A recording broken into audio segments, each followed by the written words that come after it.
오늘 부름받은 교회에 대해서 말씀을 나누겠습니다. 우리가 오랫동안 교회를 다니면서도 막상 교회가 어느 곳인가 그런 질문에 선뜻 대답하기가 어려운 때가 있습니다. 교회는 어떤 곳인가? 어떤 사람들이 모이는 곳인가? 그리고 우리가 교회를 다닌다는 것은 어떤 삶을 요구받는 것인가? 오늘 교회론에 대한 그런 말씀을 시작함으로써 앞으로 당분간 교회론에 대한 그런 말씀을 금요 비전 예배에 전하고자 합니다. 첫째로 교회는 불러낸 모임입니다. 불러낸 모임이다. 교회가 헬라어로 에클레시아라는 단어를 씁니다. 이 에클레시아라는 것은 모인 무리를 뜻하는 그런 일반적인 용어입니다. 그래서 헬라에서 사람들이 많이 모여 있고 그 모임은 그리스가 이 민주주의가 시작되고 또 많은 민주적인 그런 형태가 나타났다고 그러지 않습니까? 그래서 그런 모임들은 주로 정치적인 에클레시아입니다. 정치적인 모임입니다. 그런데 그 정치적인 모임의 에클레시아를 하나님이 불러낸 모임으로 성경에서 그거 쓴 것입니다. 그래서 번역자가 하나님이 불러낸 그런 그 교회의 사람들을 어떤 단어를 쓸까 하다가 에클레시아는 이 칼레오라는 단어에서 나오는데 에크라는 것은 from이라는 뜻이에요. 어디로부터. 그리고 칼레오라는 것은 부르다라는 뜻입니다. 어디로부터 불러내온 사람이다. 그럼 우리는 어디에서 불러왔습니까? 어디에서 불러서 나왔습니까? 오늘날 그 학생들은 잘 이해를 못하겠지만 예전에는 그 친구들이 오면 밖에서 대문 밖에서 불러요. 아무개야 부르면 그 목소리를 이제 아는 그런 어머니가 그 목소리를 듣고 어서 오라고 그 하는 경우도 있고 또 목소리를 딱 들으니까 맨날 놀러 가자고 부르는 애거든. 그럼 아무개 지금 공부한다. 너 혼자 가거라. 그래가지고 그 만나지 못하게 그렇게. 그래가지고 그러면 그 친구는 또 그렇게 얘기하는 진짜인지 가짜인지는 모르지만 오늘은 도서관 가는데요. 그래 또 그래가지고 불러서 밖으로 내는 것이 에칼레오. 그래서 친구가 좋은 친구는 불러내서 도서관 가는데 꼭 나쁘다고 할 수는 없지만 그런 공부 안 하는 친구는 불러내가지고 놀러 다니고 더 나쁘게 하면 말썽 피우는 그런 일에 어울려 다닐 수 있어요.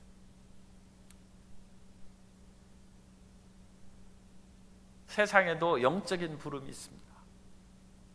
그래서 꼭 육신의 정욕과 안목의 정욕과 이생의 자랑을 쫓아서 누가 부르는 것처럼 뛰쳐나가는 사람이 있어요. 악으로 행하는 발걸음이 빠르다고 성경에 말씀하는데 누가 부르는 것입니다. 물론 귀신이나 흑암의 세력이 그를 불러내는 것입니다. 어디로부터 불러내는 것입니다. 그러나 에클레시아라는 것은 이런 세상 사람들의 부름이나 흑암의 세력이 부르는 것이 아니라 하나님이 부르는 것입니다. 따라서 하세요. 하나님이 부르신 사람들, 그 사람들이 교회, 하나님이 불러내신 거예요. 그럼 하나님께서 우리 보고 불러내셔서 어디로 가게 하겠습니까?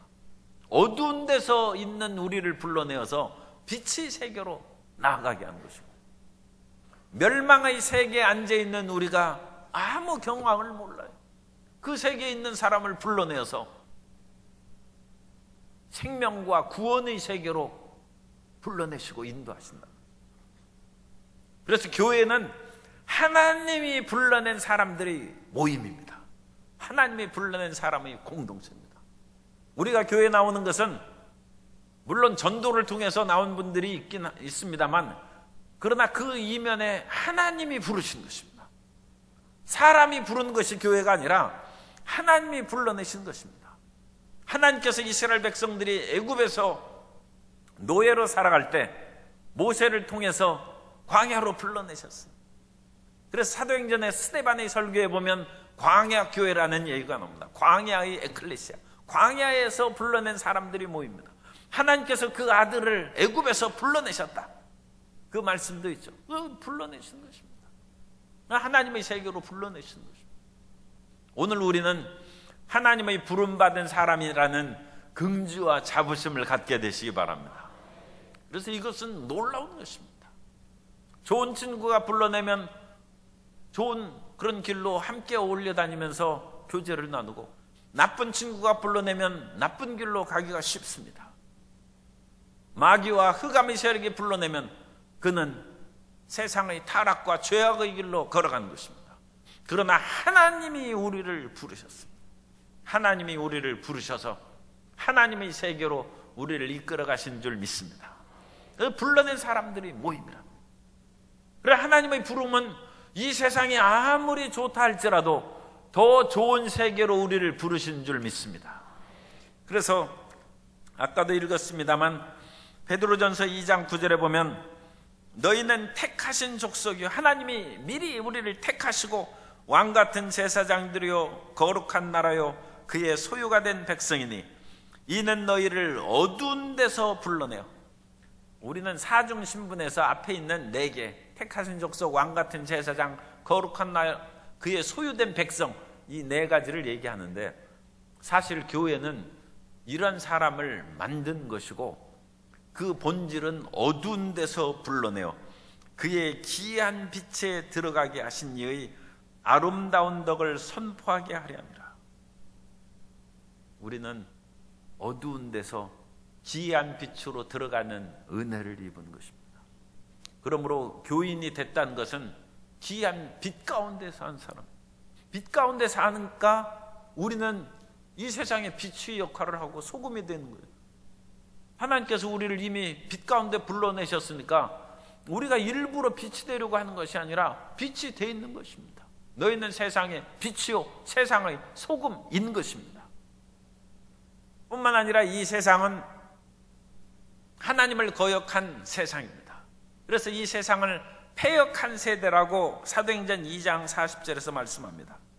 또 여러 말로 확증하여 권하여 이르되 너희가 이 패역한 세대에서 구원을 받으라 하니.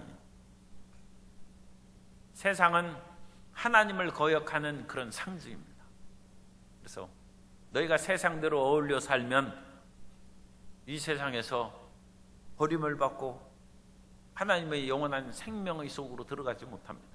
그러므로 이 세상, 패역한 세상에서 건짐을 받으라. 그러므로 이 에클레시아, 교회라는 것은 동적인 측면이 강조되어 있어요. 그래서 우리는 예수님을 믿는 것은 정적으로 가만히 앉아 있는 것이 아니라 움직이는 사람입니다. 교회 다니는 것은 움직이는 거예요. 그래, 교회 다니는 사람은 부지런해. 새벽부터 새벽 예배 드리면 오후에 또 그냥 구역 예배 드리고 조 예배 바빠요. 또 저녁에 또 예배 드리러 또 나와야 돼. 끊임없이 움직여요. 왜 움직여야 되느냐?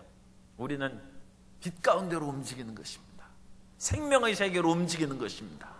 치료와 구원의 길로 움직이는 것입니다. From, 에크가 어디로부터라는 뜻이에요. 거기에서 어디로부터? 어둠으로부터 빛의 세계로 끊임없이 나아가는데, 우리는 스스로 내 인간적인 의지로, 물론 그것도 도움이 되죠, 나가는 것이 아니라 하나님이 부르신 거예요. 하나님이 부르셨은즉 순종하고 하나님 앞에 나가는 복된 성도님 되시기를 주님 이름으로 축복합니다. 그리고 두 번째, 함께 부름을 받았다. 그래서 교회는 지금 여러 우리 성도님들이 함께 계시지 않습니까? 교회는 함께 있는 모임이지 혼자 있는 것이 교회가 아닙니다. 그래서 우리는 부름받은 사람들의 연합체, 모임이고, 요즘에는 공동체라는 그런 표현을 많이 하죠. 그리고 교회는 공동체예요. 그래서 같이 모여 있는 것입니다. 그러므로 고린도전서 11장 18절에 보면 먼저 너희가 교회에 모일 때 너희 중에 분쟁이 있다 함을 듣고 어느 정도 믿거니와. 그래서 교회는 많은 사람들이 모이는 거예요. 모이는 것이. 그런데 모이기 때문에 거기에서는 자기 주장이 나오면 뭐 분파가 생길 수 있고 분쟁이 생길 수 있어요.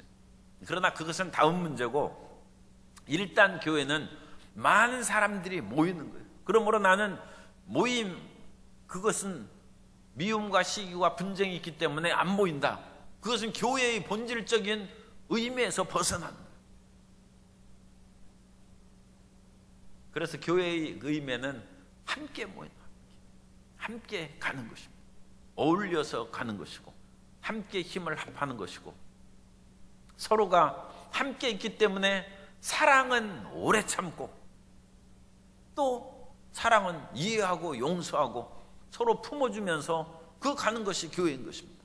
그럼 우리는 높은 히말라야 산맥에 가서 혼자 앉아가지고 도 닦고 천국 가는 그런 것이 아니라, 내려와서 힘들고 어려운 그런 사람들과 어울려서 함께 천국에 가는 그런 일을 수행하는 것입니다. 따라서 교회는 함께 어울리는 곳입니다. 그래서 함께 어울리는 곳이니까 교회가 자꾸 그것이 성장의 그런 측면으로 너무 강조한 그런 그 좀 부작용이 있습니다만, 그 본질의 뜻에 맞는 거예요.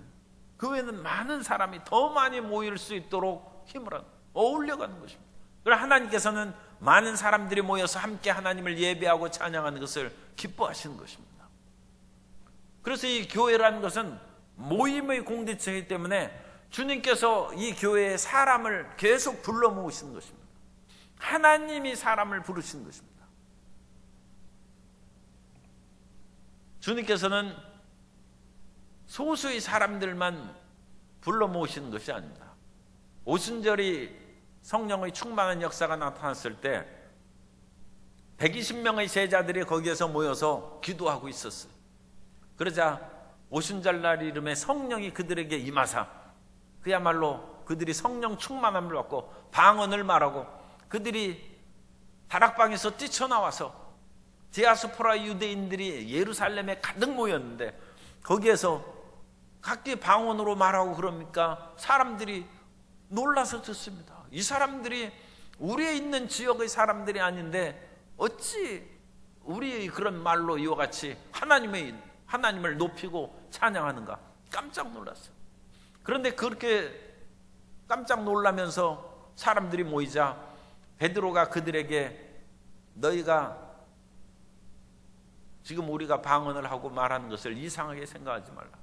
이것은 십자가에 못 박혀 돌아가신 예수님께서 죽으셨다 다시 살아나시고 부활하시고 승천하셔서 약속하신 성령을 오늘 우리에게 부어 넣어 주셔서 오늘 우리가 성령의 충만함으로 이와 같이 말하는 것이다. 그래서 그날 믿는 사람들이 많이 있었어요. 사도행전 2장 41절에 보면 그 말을 받은 사람들은 침례를 받음에 이날의 신도의 수가 3,000이나 더하더라. 120명의 교회가 3,120명의 교회가 됐어요. 이런 폭발적인 성장과 부흥의 역사가 참 놀라운 것이죠. 초대교회에 이루어진 것입니다. 그래서 교회는 자꾸 사람을 모으고 붙이는 일을 행해요. 사람을 떼놓는 것이 아닙니다. 어떤 사람은 자꾸 사람들을 가려서 이렇게 사귀고 그런 사람이 있고, 어떤 사람은 사귀는 사람들이 그냥 많아요. 그래가지고 친구와 교제관계가 정말 넓은 사람이 있어요. 그러니까 거기에서는 금덩어리, 은덩어리 같은 친구도 있고 돌멩이 같은 친구도 있겠죠. 그런데 그 마음이 바다같이 넓어서 그런지 어쨌든 금은 돌멩이를 가릴 것 없이 사귀어요. 하기야 옛말에 태산은 좀 지저분한 얘기입니다만, 태산은 소똥이나 개똥이나 가릴 것 없이 다 받아서 큰 산이 되었다는 그런 말이 있어요. 이것저것 가리면 큰 산이 되겠습니까? 모든 것을 다 받아가지고 그런 태산이 되었다. 하나님께서는 우리가 이 세상에서 강하지 못하고 약하고 배운 것이 없이 우리가 부족하고 지혜나 가문이나 그런 것이 좋지 않을지라도 주님께서는 우리를 부르셔서 오히려 강한 자들, 있는 자들, 지혜 있는 자들을 오히려 부끄럽게 하고 그들을 패하는 위대한 부르심을 하시는 것입니다. 그래서 이 교회가 그와 같이 성장하는데 이제 3,120명이 됐죠. 그러면서 이 교회의 사람들이 어떤 일을 행했느냐. 사도행전 2장 42절 이하에 보면 그들이 사도의 가르침을 받아 서로 교제하고 떡을 떼며 오로지 기도하기를 힘쓰니라. 그 교회는 교제하고 떡을 떼고 기도에 힘쓰는 것이 교회의 중요 일이에요. 사람마다 두려워하는데 사도들로 말미암아 기사와 표적이 많이 나타나니 믿는 사람이 다 함께 있어. 여기도 다 함께이죠. 믿는 사람이 다 함께 있어. 모든 물건을 서로 통용하고, 영어는 안 나오죠. 그래가지고 모든 사람이 함께 있다. 그래서 이 called together라고 했어요. 그래서 함께 부름받은, 함께. 우리는 혼자 부름받은 것이 아니에요. 우리는 예수님 믿고 교회 다니면서 나 혼자 부름받은 것으로 생각하는데 주님께서는 한 사람 한 사람을 부르시지만 그들을 함께 어울리게 하는, 함께 부르시는, 그래서 함께 있게 물건을 서로 통용하고 또 재산과 소유를 팔아 각 사람의 필요를 따라 나눠주며 날마다 마음을 같이하여, 마음을 함께하는 거죠. 여기도 함께가 또 나옵니다. 마음을 같이하여 성전에 모이기를 힘쓰고, 그래서 함께 성전에 모이는 거예요. 그래서 혼자 교회 오면 안 돼. 다른 사람하고 같이 와야 돼. 같이 손에 손을 잡고 그렇게 교회에 같이 오고, 그 다음에 거기에서 먹을 때도, 오늘은 요즘에는 혼밥이 유행하죠. 혼자 밥 먹는 것이 유행하는데 어쩔 수 없이 뭐 그렇게 먹을 수도 있어요. 그런데 성경에는 함께 밥을 먹는다고. 그래서 함께 떡을 떼는 것입니다. 떡을 떼고 기쁨으로 사는 것이다. 이것은 교회의 그런 일반적이고 또 어느 면으로는 우리가 추구해야 될 그런 모습입니다. 그래서 주님께서는 함께 부르셨다. 우리 한 사람 한 사람을 주님께서 부르셨습니다만 그 부른 사람이 함께 어울리기를 원하신다. 그래서 모든 사람은 그야말로 남녀노소 차이가 많죠. 또 인종과 국적의 차이도 많을 수도 있어요. 그러나 그 모든 사람들을 함께 어울리게 하시고, 더 나아가서 유대인들이 보니까 이방인과 유대인을 함께 어울리게 하시고, 유대인들이 보기에는 이방인들은 그것은 그야말로 온전치 못하게 사람 같지 않은 사람으로 생각했는데 그리스도 예수 안에서는 그 이방인들이 유대인들과 하나가 되는, 그래서 함께. 교회는 함께 부름받은 사람이다. 따라서 하세요. 교회는 함께 부름받은 모임입니다. 그래서 함께라는 그 단어를 깊이 이 마음에 새기시기 바랍니다. 세 번째, 교회는 요구받는 할 일이 있어요. 우리는 무엇을 위해서 부름받았는가? 그 무엇을 위해? 우리는 부름받았는데 부름받은 목적이 있다는 거예요. called for입니다. 무엇을 위해서 부름받는? 젊은 사람들은 이제 군대에 가죠. 그러면 무엇을 위해서 부름을 받고 군대에 갑니까? 나라를 지키라는 것이죠. 국가의 부름을 받아서. 그래서 국가의 부름을 받았은즉 자기 개인의 그런 안일이라든지 자기 개인의 주장을 덮어버려야죠. 군대에 갔는데 자기 주장만 하고 그러면 그거 골치 아파요. 군대에서 나가라고 할 수도 있어요. 그런데 군대에서 의무를 안 하고 나가면 쫓겨나는 것이니까 사회활동을 하는데 지장이 있죠. 그러니까 그걸 참아야죠. 자기 주장을 내세우지 않냐고 부름에, 국가의 부름에 합당하게 행동해. 그럼 하나님께서 우리를 부르셨는데 무엇을 위해서 부르셨는가? 당연하죠. 하나님을 위해서 부르신 것이고 예수님을 위해서 부르신 것입니다. 따라서 하세요. 교회는 예수님을 위한 공동체입니다. 예수님을 위해서 교회 다니는 거예요. 우리가 교회 나와 하나님이 우리를 부르셨는데 물론 우리에게 복을 주시죠. 군대 갔으면 국가에서 입을 옷도 주고 먹을 것도 주고 보호도 해주고 아프면 무료로 치료도 해주고 다 해줘야죠. 옛날에는 월급 3,000원 한 달에 받았는데 지금은 많이 몇십만 원 준다고 그래요. 요즘은 군대 가도 그야말로 내 친구가 전방에서 열심히 모아가지고 제대할 때까지 10만 원 모아왔어요. 그래가지고 그거 가지고 시계 샀어요. 그런데 요즘엔 한 달 월급이 10만 원이 넘으니까 참 군대가 이제 아주 놀라워졌어요. 물론 군대의 모든 사람들을 국가에서 대우도 해주고 월급도 그렇게 높여주고 그럽니다만, 그러나 진정한 목적은 전쟁 나면 나라를 위해서 가서 싸워야죠. 자기 위해서 살려고 도망가면 그건 군인이 아닙니다. 나라를 위해서 싸우고, 그것이 곧 자기의 가족과 친척과 국민을 위한 길이 아닙니다. 예수님을 믿어서 교회에 부름받았으면 예수님을 위해서 사는 거예요.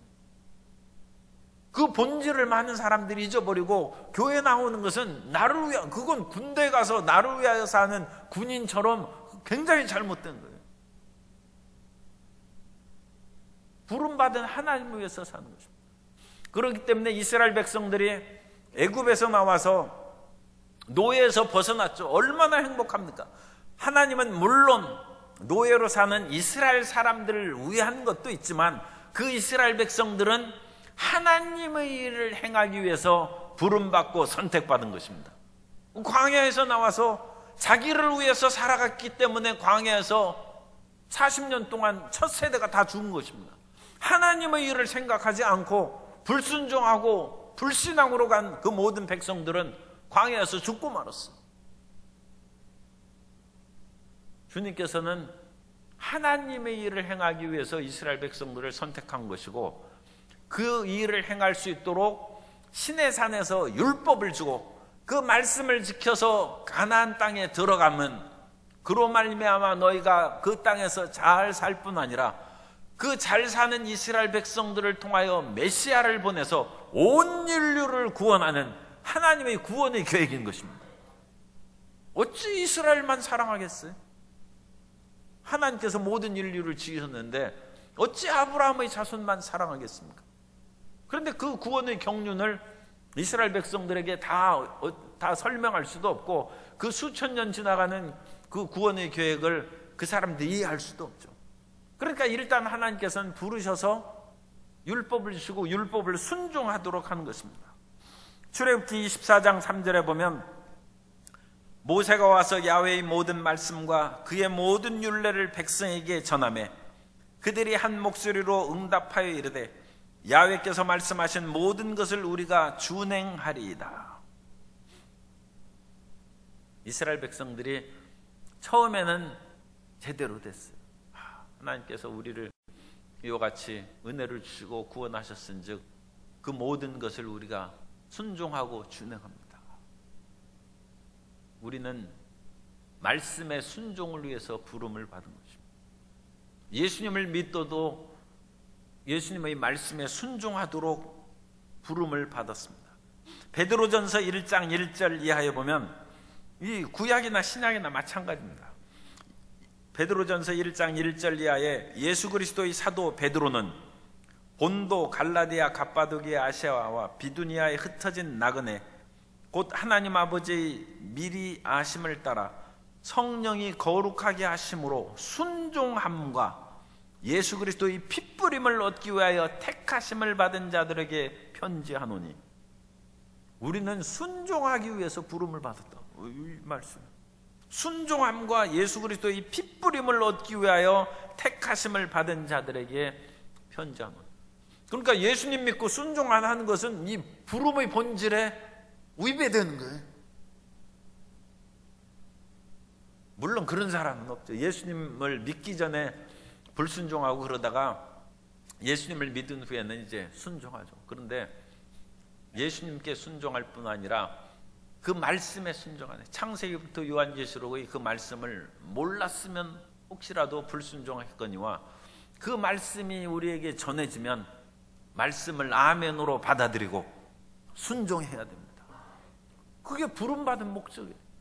우리는 그 일을 위하여 부름을 받은 것입니다. 하나님께서 불러내어서 말씀에 순종하도록 우리를 불러내는 것이고, 그것을 더 근본적으로 얘기하면 예수 그리스도께 순종하기 위해서, 따라서 우리는 예수님께 순종하기 위해서 부름을 받았습니다. 그러니까 우리는 예수 순종파예요. 예수님께 순종 안 한 사람은 물론 없죠. 그건 예수님 믿는 사람이 아니죠. 그러나 가끔 가다가 우리는 육신의 정욕과 안목의 정욕과 이생의 자랑에 유혹을 받아서 예수님께 불순종하고 죄를 짓는 거예요. 그건 크게 잘못된 것이죠. 교인으로서의 올바른 행동이 아니고 부름받은 목적에서 벗어난 거예요. 예수님께 순종한다는 것은 예수님의 주권을 인정하는 거예요. 예수님 앞에 부름받아 나오면, 이 군인으로 부름받아 나오면 자기 주권을 주장하면 안 되죠. 명령에 순종해야죠. 예수님의 주권에 순종하는 것이고, 내 뜻을 이루는 것이 아니라 예수님의 뜻을 위해서 일하는 것이고.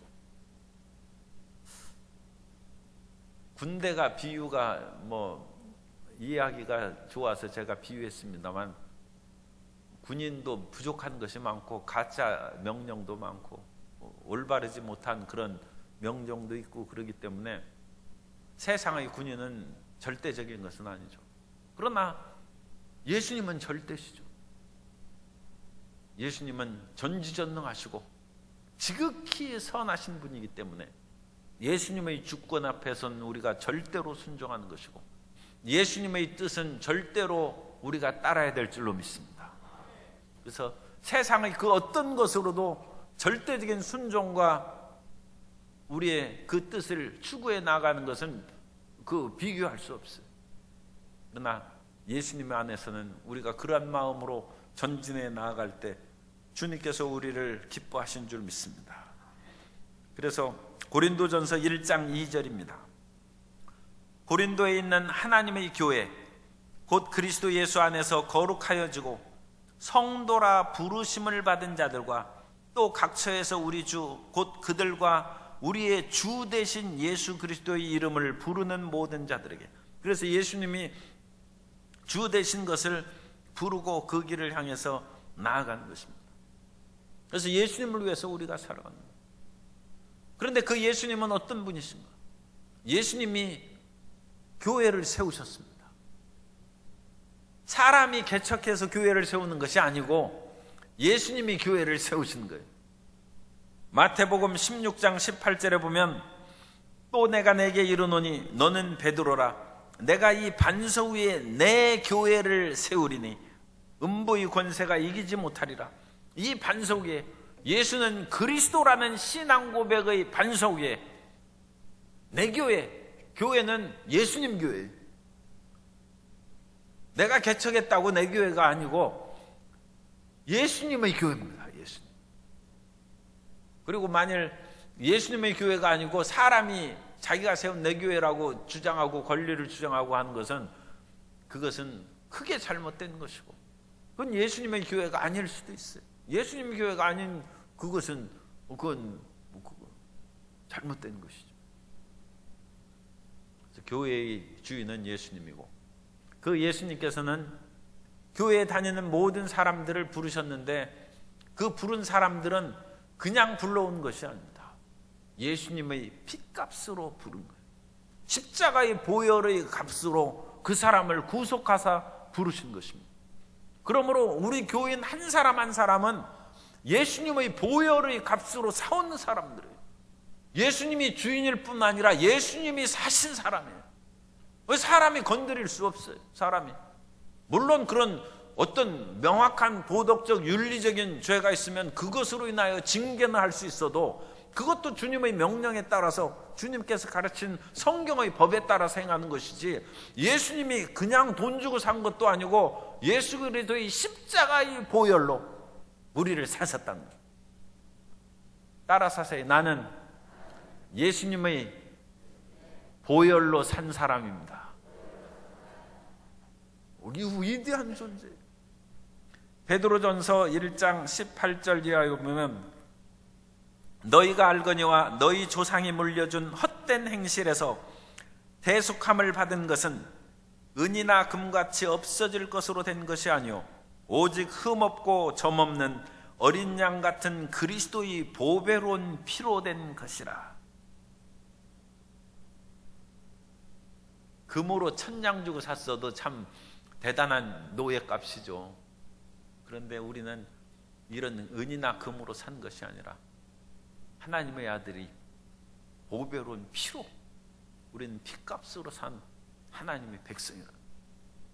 그러니까 말할 수 없는 긍지와 자부심을 가질 뿐만 아니라 서로를 인정하고 존중해줘야 돼요. 그러므로 예수님이 교회의 주인이십니다. 예수님이 교회를 세우셨고 예수님이 성도들을 불러 모았는데, 그 불러 모으는 것은 세상의 그런 불러 모을 때는 여러 가지 인간의 언어나 여러 가지 좋은 것을 제시하면서 할 텐데, 예수님은 그런 시시한 것으로 한 것이 아니라 자신의 피로 사셔서 자리를 채우시고 부르신 것이고, 예수님께서는 그 모든 부른 사람들에게 부른 목적은 말씀을 순종하고 예수 그리스도를 위하여 살도록, 예수님을 위해서 하는 것입니다. 살도록 부르셨고, 그러므로 교회는 예수님이 주인이십니다. 그래서 예수님이 모든 것을 행하신다는 것입니다. 네 번째로, 이제 우리가 조금 교회 안에서 이런 완벽한 모습만 있는 것이 아니라 여러 가지 부족한 모습들이 드러나는데, 그 모습을 이해할 수 있는 것은 교회는 이원적인 양상이 있다는 것입니다. 그 교회의 이원적인 양상은, 교회는 영적인 실제일 뿐만 아니라 사회적인 실제라는 것입니다. 그 영적인 실제에 있어서는 완벽한 모습을 교회가 갖고 있습니다. 그러나 교회는 또한 이 땅에서 건물을 짓고 또는 그 사회 속에서 형성된 그런 교회예요. 그 사회적 실제입니다. 그래서 교회는 영적인 실제임과 아울러 사회적 실제이기 때문에 완벽한 모습과 불완전한 모습이 같이 거기에서 나타나는 것입니다. 그래서 영적인 실제라는 것은, 예수님을 믿는 사람들은 보통 사람이 아니에요. 우리들은 시민권을 가지고 있어요. 하늘의 시민권을 가지고 있어요. 한 50년 전만 해도 미국 시민권을 가지려고 사람들이 얼마나 몸부림을 쳤는지 말할 수 없어요. 요즘에도 그런지는 잘 모르겠어요. 그런데 옛날에는 미국 시민권이 있으면 천국 시민권을 얻은 것처럼 자랑하고, 그야말로 그것을 해서 미국을 가도록 그렇게 힘을 썼는데, 빌립보서 3장 20절에 보면 그러나 우리의 시민권은 하늘에 있는지라 거기로부터 구원하는 자 곧 주 예수 그리스도를 기다리노니. 그런데 우리의 시민권은 하늘에 있다는, 하늘. 이 땅에 살면서 우리가 천국 시민권을 가지고 있어요. 그러니까 요즘에 어느 나라 시민권, 우리나라가 지금 워낙 잘 살고 평화롭기 때문에 다른 나라 시민권 있어야 그거 휴지통에 던져버리지, 그거 어디 쓰겠어요. 그래도 혹시 그런 것이 필요하다고 그러면 그 시민권이 있다면 자랑할 수 있죠. 그런데 우리는 영원한 생명과 평화, 행복이 가득한 시민권을 가지고 있다. 그 시민권 가면 거기는 밥도 무료예요. 하나님이 집도 줘요. 그리고 눈물과 탄식이 없어요. 다시는 앓는 것과 죽음이 없어요. 그곳에 있는 시민권을 우리가 가지고 있다는 거예요. 이게 교인의 영적 실제예요. 이 교인이라는 것은 말할 수 없는 특권과 그 능력을 가진 그런 사람들이에요. 그래서 우리가 이 땅에서 지금 조금 그 부족한 것이 있어도 너무 낙심하지 말고, 너무 세상만 바라보지 말고 위에 계신 예수 그리스도를 바라보는 성도 여러분 되시기를 바랍니다. 하늘의 시민권이 있어요. 그리고 이 시민권은 우리가 비록 가끔 연약해지고 죄져가지고 힘들고 어려울 때도 있지만 지옥의 세력이 틈타지 못합니다. 이 하나님의 손에서 우리를 빼앗을 자가 없다고 했어요. 우리는 안심해도 돼요. 안심해도. 예수님을 믿고 그리스도를 주로 고백하는 한 하늘과 땅에 있는 그 어떤 것이라도, 어떤 천사나 악의 영이라 할지라도 우리를 흔들 자가 없습니다. 그런 믿음의 담대함을 가지고 우리는 살아가야 돼요. 그래서 이 영적인 실제예요. 교회는 음부의 권세가 미치지 못하는 곳입니다. 교회는 하나님의 능력의 역사가 충만한 곳이고 그 안에 있는 모든 사람들에게는 생명과 기쁨이 가득가득 임하게 된 것입니다. 이것이 영적인 실제예요. 영적인 실제. 오늘날 어떤 사람들은 이제 교회에 세금을 거둬야 한다면서, 교회도 일종의 서비스업이기 때문에 세금을 거두어서 그것을 이제 국가의 그 세금 걷는 일에 도움을, 당연한 의무를 수행해야 된다 그러는데, 그것은 사회적인 실제 면에서는 조금 부합되고 맞는 얘기일 수 있어요. 그러나 완전히 교회의 영적 실제를 모르고 하는 얘기입니다. 교회는 사회적인 실제일 뿐만 아니라 그거보다 더 중요한 것은 영적 실제예요. 하늘의 시민권이 있는 것이고 이 세상이나 지옥의 권세가 감히 틈타지 못하는 위대한 것이 교회입니다. 그런데 그것을 눈에 보이고 손으로 만지는 그런 것들만 생각하고 마음의 평안함을 주고 도덕적인 생활하고 윤리적으로 벗어나지 못해서 건전한 시민을 만드는 그런 눈에 보이고 세상적인 그 일만 가지고 교회를 평가한다는 것은 완전히 잘못된 것이죠. 영적인 것을 모르는 얘기입니다. 그러나 우리는 영적인 것은 세상 사람들이 어찌 알겠습니까?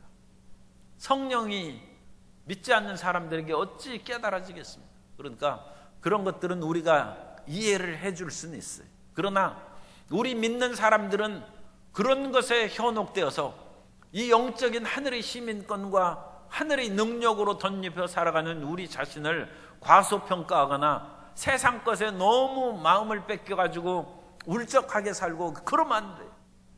항상 하늘의 시민권을 바라보고 힘차고 기쁘게 살아가는, 항상 기뻐하고 범사에 감사하는 성도 여러분 되시기를 주님 이름으로 축원합니다. 그런데 이제 조금 어려운 문제가, 교회는 사회적인 실제, 그래서 교회는 가시적으로 우리 가운데 나타난 일들이 있습니다.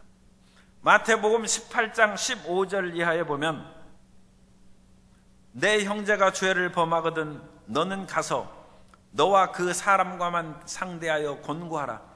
만일 들으면 내가 내 형제를 얻은 것이요, 만일 듣지 않거든 한두 사람을 데리고 가서 두세 증인의 입으로 말마다 확증하게 하라.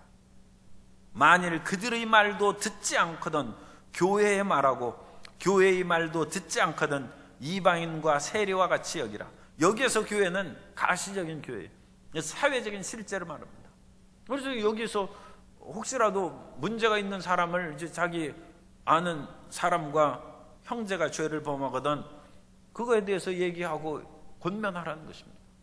권면을 안 들어요. 그런 경우에는 마지막에 교회의 이름으로 가서, 그러니까 그 교회는 영적 실제가 아니라 눈에 보이는 그 교회, 그러니까 교회의 어떤 직분자라든지 주의 종이라든지 재직들, 그런 대표의 성을 가진 교회의 이름으로 가서 권면하라. 그래서 교회는 눈에 보이는 거예요. 손에 잡히는 거예요. 그래서 이 교회 안에서 여러 가지 의계 질서가 있습니다. 질서가 있고 교회 안에서도 다양한 사회적인 의무와 책임을 수행할 수 있어요. 그러니까 이 사회적인 실제로서의 교회는 국방의 의무도 수행해야 되고 납세의 의무도 수행해야 돼요. 그래야지 교회 다닌다고 나는 영적 하늘의 시민권이 있으니까 나는 대한민국 시민권은 내가 인정 못하고 군대 못 간다. 그러면 안 되죠. 하늘의 시민권은 아니라 사회적인 실제로서의 교회가 의무를 수행하기 때문에 그런 의무를 수행하는 것입니다. 그런데 교회가 이제 사회적인 실제로 있으면 영적인 실제로 부름받지 않은 사람도 교회에 나올 수 있다는 거예요. 그래서 사회적 실제로는 하나님의 부름을 안 받았어요. 그런데도 제 발로 교회에 나왔어요. 그래서 예수님을 믿고 보혈로 씻음 받은 사람은 그건 하나님의 부름을 받은 것이죠. 그런데 그런 영적인 그런 체험이 없어요. 그런데 그것은 우리가 알기 어렵죠. 그 사람이 하나님의 부름을 받았는지 그리스도의 보혈로 씻음 받고 성령이 그 안에 거하시는지 그것을 인간이 판단하기에는 심히 큰 문제입니다. 더 나아가서 그런 사람들 가운데 교회에서 문제를 일으키고 힘들게 하는 경우가 있습니다. 그래서 이러한 사회적 실제의 교회 안에서는 가라지들이 있다. 그렇게 성경은 말씀합니다. 마태복음 13장 24절 이하에 보면 예수께서 그들 앞에 또 비유를 들어 이르시되 천국은 좋은 씨를 제 밭에 뿌린 사람과 같으니 사람들이 잘 때 그 원수가 와서 곡식 가운데 가라지를 덧뿌리고 갔더니 싹이 나고 결실할 때 가라지도 보이거늘. 이거 천국의 비유인데 좋은 씨로 올바르게 부름받은 그런 사람들도 있는 반면에 원수가 뿌린, 이건 악한 자들, 사탄을 말하는 것이죠. 악한 자들이 뿌린 가라지가 있다는 거죠. 그럼 그 가라지 뽑아버려야죠. 그런데 예수님께서 뽑지 말라고 하셨어요. 마태복음 13장 29절 이하에 보면 주인이 이르되 가만두라. 가라지를 뽑다가 곡식까지 뽑을까 염려하노라. 둘 다 추수 때까지 함께 자라게 두라. 추수 때에 내가 추수꾼들에게 말하기를 가라지는 먼저 거두어 불사르게 단으로 묶고 곡식은 모아 내 곡간에 넣으라 하리라. 가라지를 뽑다가 곡식을 뽑는다. 하나님께서는 그냥 두라. 마지막 심판 때까지. 그래서 믿는 사람들이 올바르게 결실하여 충실한 하나님의 자녀가 될 수 있도록 그대로 두라는 것입니다. 그래서 교회는, 이 실제 교회는, 사회적인 그런 실제의 교회는 이런 어려운 점이 있어요. 영적 실제에는 가라지 그런 것은 얘기거리가 안 되죠. 그건 하나님의 그런 성령으로 말미암아 거듭나고 성령의 능력으로 새롭게 되었는데 안 된 사람은 그건 그 교인이 아니죠. 그런데 사회적인 실제의 교회에서는 우리 인간의 눈으로 보고 만지고 그것으로 얘기하는 거예요. 교회 건물 안에 나와서 앉아 있으면 그건 교인이죠. 그런 사회적 실제는 진정 거듭난 사람도 있고 그렇지 않은 사람도 있다. 그래서 그런 가라지와 곡식이 함께 있다는 것입니다. 그러나 우리가 놀라지 말 것은 디모데후서 2장 19절에 보면 그러나 하나님의 견고한 터는 섰으니 인침이 있어 일렀으되 주께서 자기 백성을 아신다 하며 또 주의 이름을 부르는 자마다 불의에서 떠날지어다 하였느니라. 하나님이 그 백성은 아십니다. 그래서 하나님이 주인이시니까 하나님은 다 알아요. 그런데 가라지 그냥 지금 하나님이 두고 보시는. 그래서 하나님께서는 자기 백성은 아시고 자기 백성들이 더 이와 같은 여러 가지 어렵고 힘든 가운데서도 굳건한 믿음으로 전진해 나아가고 하나님의 이 일을 잘 수행할 수 있도록 성령의 능력을 부으시고 지혜와 명철을 주셔서 이끌어 가신 것입니다. 그리고 사회적인 실제의 교회가 우리 눈에 보고 손으로 만지고, 또 사회적인 실제의 교회는 건물이 웅장할 수도 있고 인테리어가 좋을 수도 있고 다양한 것이 있어요. 그런데 그것은 별로 중요하지 않아요. 그런 것은 2차적이고 더 나아가서 헛것입니다. 교회는 살아계신 하나님의 생명이 흘러나오는 것이 교회입니다. 영적 신뢰를, 영적인 그런 실제를 예배드릴 때마다 체험하고 접하여서 성령으로만 흘러나오는 생수를 체험하는 복된 성도님 되시기를 주님 이름으로 축원합니다. 멋진 곳에서 참 아름답고 우아하고 교양스럽게 예배드렸다, 그것이 문제가 아니에요. 하나님의 임재하심과 하나님의 생명이 흘러나오는 그곳이 진정한 교회고 하나님께서 기뻐 받으신 예배입니다. 그래서 우리는 이런 가시적인 사회적인 실제로서의 교회, 그곳에서 다니고 있습니다만 항상 영적 실제를 접하고 예수님이 주인 되시고 사람이 주관한 것이 아니라 예수님이 주인이시고 예수님이 자기에게 순종하고 예수님의 뜻을 행하는 사람들로 가득 채우시고 그리스도의 보혈로 값을 사셔서 채우신 그 교회에 우리가 함께 모여서 하나님을 찬양하고 그 안에서 기쁨과 평화를 누리는 복된 신앙생활을 하게 되시기를 예수님의 이름으로 축원합니다. 예수님은 하나님이 부르신 사람들의 모임입니다.